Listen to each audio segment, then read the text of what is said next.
Welcome to Russian Chthon. Today I am sharing an original story about an impossible discovery hidden in the deed of a Siberian blizzard and the extreme price one family had to pay to protect it. Let's begin.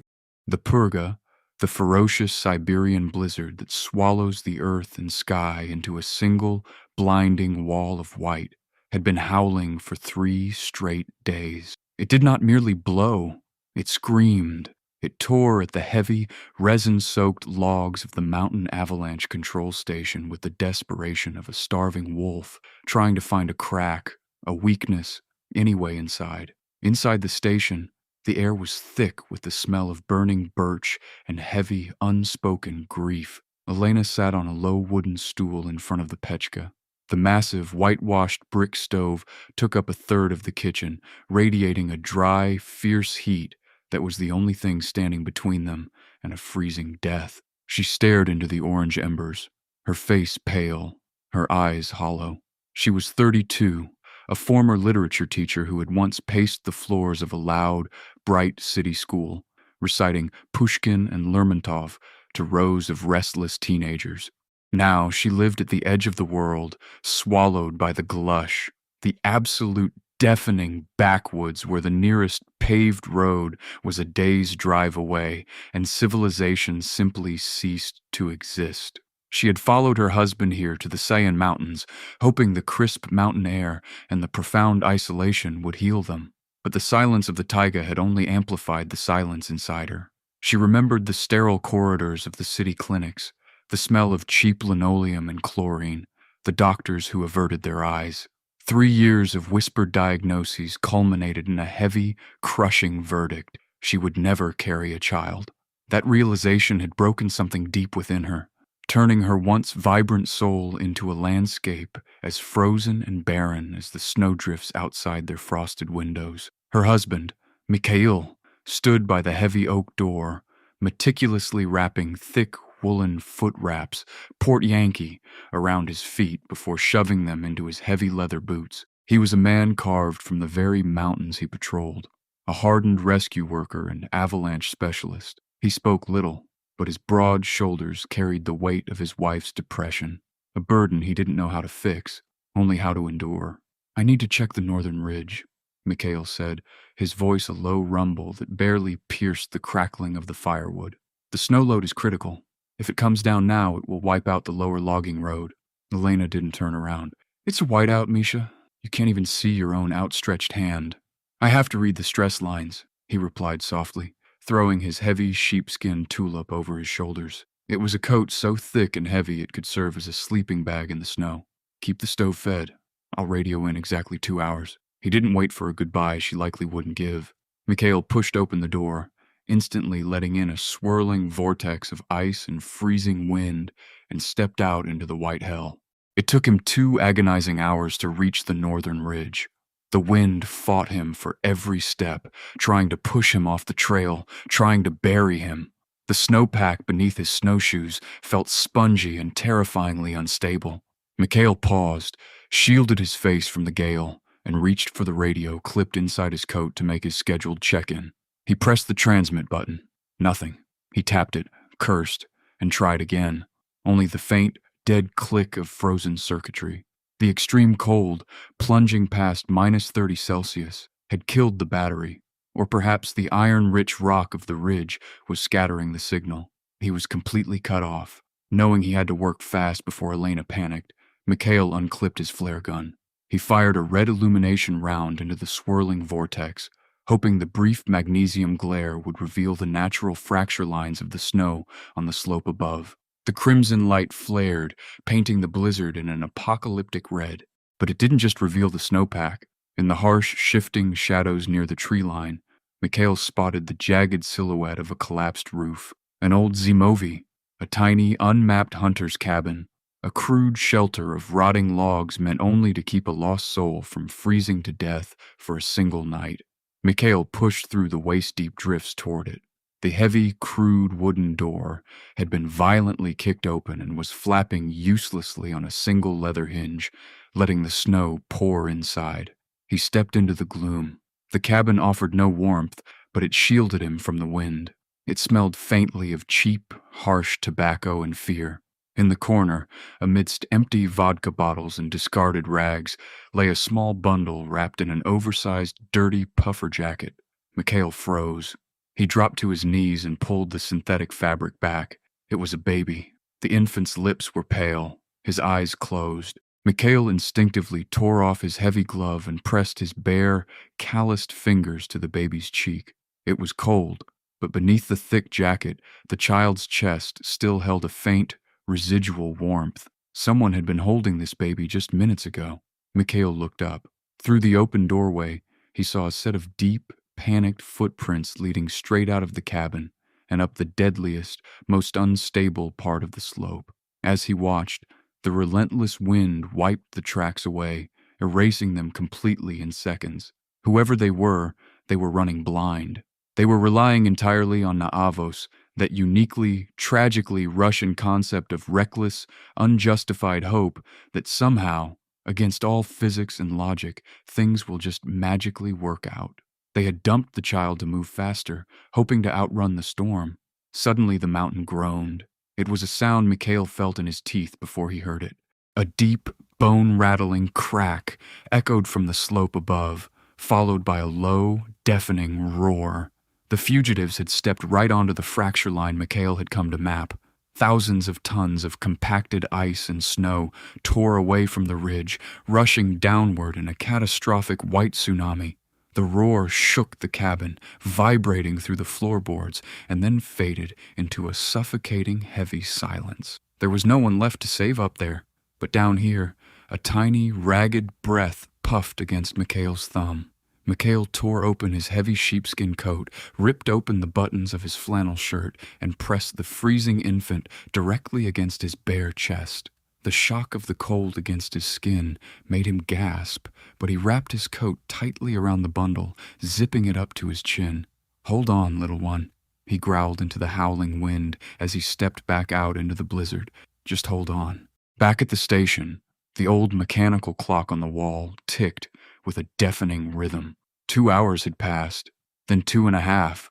Elena stood by the radio receiver, her knuckles white as she gripped the edge of the wooden table. The speaker spat nothing but the rhythmic, mocking, white noise of the storm. Every burst of static sounded like a scream. The cold dread that had been sitting in her stomach for years suddenly mutated into a sharp, blinding panic. If Mikhail was lost, if the mountain took him, there would be nothing left of her. She would just be a ghost haunting a frozen wooden box. Suddenly, the heavy front door burst open with a violent crash. Mikhail stumbled in, coated in a thick shell of ice, looking like a snow golem. He fell to his knees on the wooden floorboards, his breathing ragged, his face gray from exhaustion, his frozen fingers fumbling uselessly with his coat. "Misha!" Elena screamed, rushing to him, dropping to her knees. "What happened? Are you hurt?" "Help me," he wheezed, his jaw trembling violently. As Elena peeled the heavy, ice-caked sheepskin back, she stopped, paralyzed. Nestled against her husband's bruised and freezing chest was a baby. It was so small, so devastatingly still, looking like a little piece of ice carved in the shape of a human. For a fraction of a second, Elena just stared. And then, the dead, hollow woman who had spent 3 years weeping into the void vanished entirely. The ancient, primal instinct of a mother roared to life within her. "Give him to me," she commanded, her voice ringing with an authority Mikhail hadn't heard in years. She didn't panic. Her movements were sharp, precise. She stripped the damp, filthy rags off the infant. She grabbed the warmest woolen blankets she had knitted herself, tossing them onto the stove to heat them up. She unbuttoned her own sweater, pressing the icy, pale baby against her bare skin, mimicking exactly what Mikhail had done. She wrapped them both in the heated woolen blankets. "Misha, turn the heat up. Boil water. Find the powdered milk in the emergency rations," she barked. For an hour, it was a terrifying limbo. The child felt like a stone. Elena rocked back and forth, weeping silently, begging whatever gods lived in the taiga to let this one life stay. Slowly, agonizingly, the pale tint began to fade from the tiny lips. The skin grew soft, taking on the pink hue of life. And then a sound shattered the heavy silence of the cabin. It wasn't a roar, just a thin, reedy, angry wail of a hungry infant. Elena buried her face in the blanket, sobbing hysterically, not from grief this time, but from a joy so absolute and overwhelming it felt like her chest would split open. Mikhail stood in the kitchen doorway, holding a warm bottle of hastily mixed powdered milk, and for the first time in years, he saw his wife smile. The storm raged for another 4 days, locking them in a world of their own. Inside the cabin, however, spring had arrived. On the second night, when the infant woke up crying, terrified by the howling wind shaking the cabin walls, Elena began to pace the floorboards. Without thinking, her old life, the life of a teacher who loved the rhythm of words, bubbled up from her memory. She began to recite Pushkin's Winter Evening, her voice a soft, melodic lullaby against the roar of the taiga. Storm has set the heavens scowling, whirling snow in wild gyres. Like a beast you hear it howling, like a child it weeps and tires.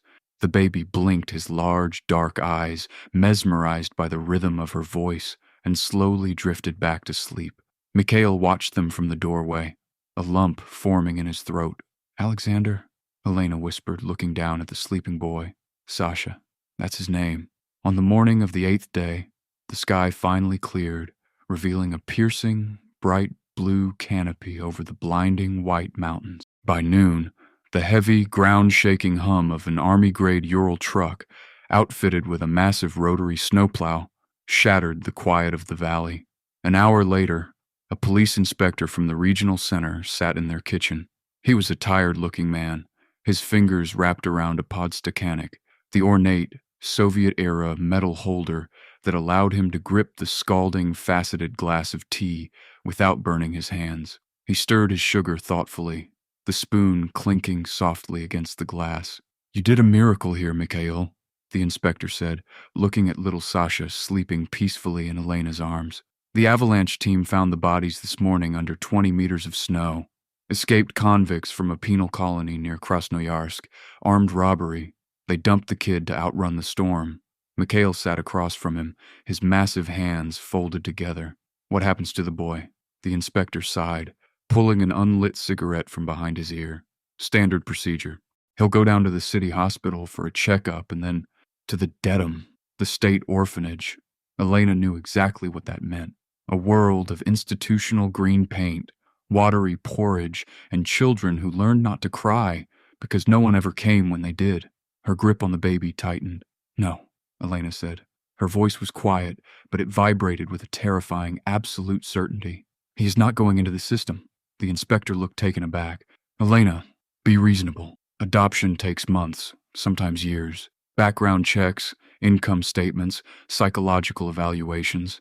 They will never let you foster an infant while living at a hazardous weather station in the middle of nowhere. The bureaucracy will eat you alive." Mikhail stood up. He walked over and placed a heavy, reassuring hand on his wife's shoulder. He looked down at the inspector. "Then I resign," Mikhail said simply, his voice leaving no room for argument. "We're leaving the mountains." 2 years later, the provincial town was awash in the golden, lazy light of late summer. It was a quiet, cozy place, the kind of town where babushkas sat on wooden benches outside 5-story brick Khrushchev-era apartments, gossiping and watching stray cats sunbathe on the warm asphalt. Mikhail and Elena had fought a grueling war. The adoption process had indeed been a bureaucratic nightmare. They had spent endless hours waiting in cramped corridors with peeling linoleum, dealing with the cold indifference of state clerks, proving their worthiness to be parents. They had sold their old city apartment, pooled their meager savings, and used a state subsidy to buy a solid, wooden, dacha-style house on the edge of town, complete with a small apple orchard and a real, wood-fired banya in the backyard. Mikhail had taken a job as a safety instructor at the local fire department. Less adrenaline, less danger. But he came home every evening at 5 o'clock. It had cost them 2 years of stress, gray hairs and sleepless nights, but they had won. Elena was hanging freshly washed child's clothes on the line in the garden, the white cotton snapping gently in the warm breeze. She wore a light summer dress, her hair tied up in a loose bun, looking 10 years younger than she had in the mountains. From the open window of the house, she could hear the deep, rumbling laughter of her husband, followed by the high-pitched, joyous squeal of a toddler. She finished pinning up a tiny pair of trousers and walked back toward the porch. Inside, Mikhail was lying on his back on the rug, acting as a very large, bearded horse for a chubby, energetic 2-year-old. "Faster, Papa! Faster!" Sasha demanded in broken, messy toddler Russian, clinging fiercely to Mikhail's collar. Elena leaned against the door frame, her heart swelling so much it physically ached. She thought back to that terrible, freezing night. She thought about the Avos, the blind luck that had brought Mikhail to that cabin at the exact minute the child was taking his last breaths. She thought about the endless, suffocating silence of her depression, and how it took the weakest, smallest voice in the world to break it. "Look who's here, Sasha," Mikhail boomed, turning his head to see Elena. "Mama's done with the chores. Are we hungry?" "I think we're hungry." Elena smiled, wiping a stray tear from her cheek. A tear not of sorrow, but of profound, overwhelming gratitude. She walked into the room, kneeling beside her husband, and scooped her son into her arms. The boy instantly buried his face into the crook of her neck, smelling of sunshine and warm milk. The mountains were far away now, their cold and danger left behind in another life. Here, there was only warmth. Here, there was no white silence, only the loud, messy, beautiful noise of a family that had found each other in the dark and fought the whole world to stay in the light. Ultimately, this story reminds us that even in the coldest, most unforgiving corners of the earth, the human heart can still break through the ice if we are willing to fight for each other. Thank you for watching. See you in next video.